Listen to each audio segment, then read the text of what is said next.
Listen, guys, if you've been paying attention to the news at all, you may have realized that Elon Musk has been in it a bunch lately. Just to name a few, his tweet that said Tesla stock is too high in his opinion. He went on to Joe Rogans Podcast. He's picking a fight with the government, and his son's name is this. And I'm sure I missed a bunch. But the question of the video is all this making shareholders of Tesla a little worried if it's a good long-term investment? Find out on the other side of this video intro and call to action.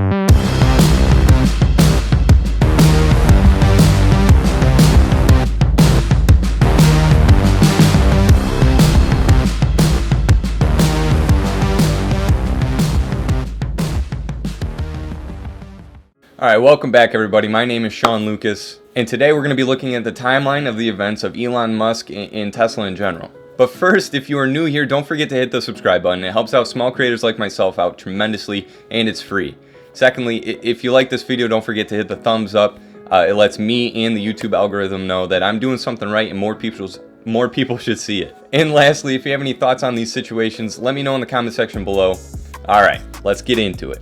Well, alright, let's cover all the things that has happened with Elon and Tesla since the big ol' shutdown. Well, first thing I found through thorough research was that the Tesla manufacturing facility was actually shut down on Monday, March 23rd, as I assume much of the rest of the world was beginning to shut down at this time too. Fast forward to Friday, May 1st, Elon sent out his first tweet, "Tesla stock is too high in my opinion," which then surprisingly made investors, speculators, and traders agree, sending the stock price straight down 12% in that morning. It went from roughly $760 to $690, somewhere around that range. But as much as I love Elon and Tesla in general, I was concerned how this little stunt would go over with the SEC. Because I'm sure you guys remember in August 2018, he tweeted out that he was confident he had enough funding to take the company back private at $420. And, the SEC didn't like that too much because, well, stock price manipulation. But this current situation isn't too far from that old one, I mean, he literally said the stock price was too high. So what did investors do? They sold it because it's too high. They didn't want to be stranded. I can't remember the word. Violation. From what I can gather from the interwebs is that the SEC has declined to comment on whether this is a violation or not. Tesla has also declined to comment on the situation, but not our buddy Elon. He actually doubled down and said he was not joking. He really thought it was too high. Moving forward, May 1st must have been a crazy day for Elon because he also sent out a tweet saying that he was getting rid of all of his physical possessions. His tweet ended with saying, "He will own no homes." Many people thought this was a joke, but with the deepest in-depth research anybody's ever done on the whole topic, I have found out that this is definitely happening. I think. Currently, the internet is kind of up in the air on whether or not he's actually doing it or not. But some reports have shown that Elon has put up his 2 homes in Bel Air up for sale for a combined cost of $39 million. And being the savvy businessman that I am, I sent in a lowball offer of $420. By the way, follow me on all social medias. Usernames will be in the description below. Now, I am still waiting on a response from Elon, but I will keep you guys in the loop if anything crazy happens. Moving forward again, just 3 days after those tweets had gone out, his newborn son was named this. Which, by the way, I looked up when his son was born, trying to figure out this whole timeline, and I found through research that he's got 7 kids now. I mean, did anybody know this? I thought this was his first kid. I mean, anyways, not long after was born, he went on Joe Rogans Podcast, where anybody I was talking to at the time thought he was going to pull another stunt like puffing on some Aurora cannabis. But me thinking, he's already in some hot water with the SEC, even though they haven't commented on it. They're definitely looking into him. And now we're kind of at the point where he started picking a fight with California. I mean, he actually sued the county of which his facility is located in. And as you all know, he threatened to leave California altogether. Again, this is what I could gather. From what I could gather on the internet, some parts of California were granted access to start reopening.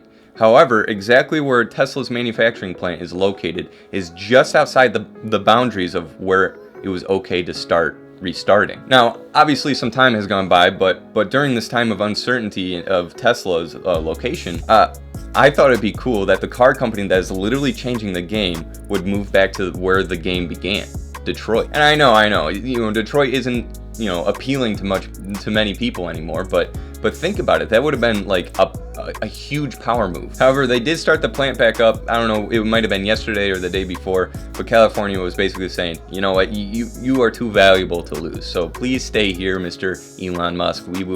We will cater to all your needs, basically. So it doesn't look like my Detroit idea is gonna pan out anyways, and I'm sure it wasn't even in the top 10 list for Elon and his company to move to. And that kind of leaves us to where we are now. And to answer the question at the beginning of the video, how has the stock price, how have the investors, speculators, and traders, how have the followers of Tesla reacted to unpredictable Elon? Well, just to put it into perspective, it's back trading above where it was right before the "it's too high in my opinion" tweet went out. And really, it's only $70 lower than it was at its all-time high.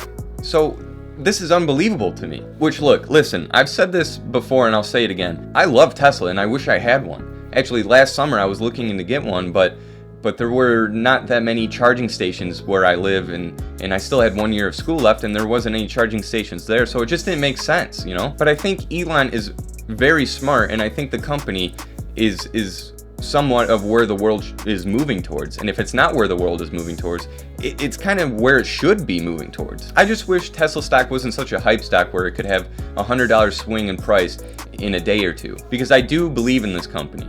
However, the reason I think that Elon started getting so upset is because with the government shutdowns and lockdowns and self-quarantine, we're kind of looking straight down the barrel of the next recession. In one of the industries that gets hit the most during a recession is the car industry. If you can think back all the way to 2008, 2009, nobody was buying a new car because everybody was retaining all the earnings that they had to pay for essential stuff. I mean, if a regular car isn't essential, not an electric car isn't essential either. Even if a Tesla car can save you money on long term, most people don't think long term, hence the stimulus bill. People always think short term. How can you help me right now? During a recession, a Tesla Motors is not going to help anybody right now. So you tell me what you guys think in the comment section below. However, that's it for me on this one, guys. I know it's a short one, but I wanted to bust this out real quick and get it to you guys. And I also have another video in the making pretty soon, so keep your eyes out for that one. However, right now, if you guys did make it to the end of the video, if you made it to this part of the video right now, it means you're a real one. It means you're a true fan, and I want to know how many people did. And if I can be able to tell who clicked on it, I will reach out personally and thank you guys. I will start a poll right here. I think it'll be right here. If it's not, it will be over here. It's going to be a little poll. It's going to be a yes or no question. If you made it to this part of the video, click on it and tell me yes. Let me know that you did make it to this part of the video, okay? Start wrapping it up. If you did like this little update on Elon and Tesla, let me know by hitting the like button. If you really did like this video, me and my content, go ahead and hit the subscribe button. I try to make a high quality video once a week, maybe every 10 days, maybe 2 videos a week. Who knows? Things get pretty crazy now. If you have any questions, comments, or concerns, leave those in the comment section below and I'll be sure to get to them. However, guys, that's going to be it for this one. Remember to keep investing, keep tweeting, smash the like button, and I will see you on the next one. Peace.